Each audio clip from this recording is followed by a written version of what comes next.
High everyone, it's me your Vips. তো আজকে আমি তোমাদের সাথে একটা ছোট্ট মিনি ব্লগ শেয়ার করব যে আমাদের বাড়িতে যখন কেউ আসে তখন আমাদের বাড়িতে কেউ পছন্দ কোনো কিছু করুক বা না করুক, আমার ঘরের দরজাটা খুব পছন্দ করে থাকে। হ্যাঁ, অ্যাকচুয়ালি অনেকের ঘরে অনেক সুন্দর সুন্দর দরজা আছে।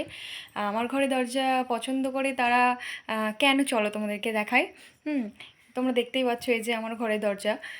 তো দরজার একটা যে ফিনিশ, ঠিক আছে, একটা গ্লেজ, যে ব্যাপারটা সবাই দেখে খুবই পছন্দ করে। তো চলো তোমাদেরকে ফার্স্ট সমস্ত কিছুই দেখানো যাক, চলো। এটা হচ্ছে আমার ঘরের দরজা। তো এখানে একটা সুন্দর গোপাল ঠাকুরের একটা ছবি, গোপাল ঠাকুরের একটা মূর্তি কাটিং।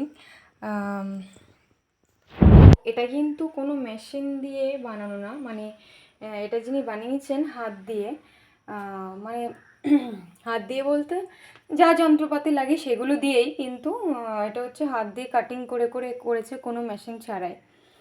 তো এই যে, আর আমার ঘরের এই দরজাটা পছন্দ করার কারণ হলো এই যে এটার যে গালা পালিশ, একটা সুন্দর ফিনিশ, দেখো। ঠিক আছে, এবার নেক্সট চলো আরেকটা রুমের দেখাই। নেক্সট হচ্ছে আমাদের এই যে মিডিল ঘরে দরজা। এখানেও একটা সুন্দর মেয়ের ছবি। এই যে আমার ঘরটা হয়তো আরও ভালো করে বুঝতে পারছিল না তোমরা।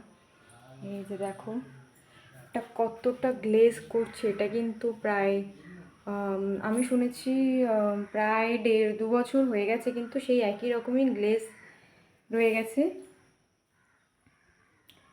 এই যে, আর অনেকেই এসে ছবি তুলে নিয়ে যায়, তাদের নাকি এই ডিজাইনগুলো অনেক পছন্দ হয়, বা অনেকেই ভাবে যে আমাদের ঘর করলে আমরাও এরকম দরজা, তো তোমরাও চাইলে এরকম করতে পারো। চলো তোমাদেরকে আর একটাও দেখানো যাক। আরেকটা হচ্ছে আমার শ্বশুর শাশুড়ি থাকে। এই যে দেখাই, এটা লাইটটা দাঁড়াও, ওয়েট।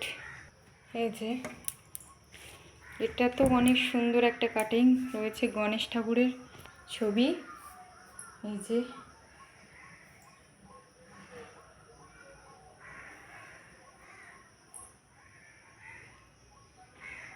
কেমন লেগেছে জানিও। আজকের মতো টাটা, বাই বাই, পরে একটা নতুন ভিডিও নিয়ে দেখা করছি।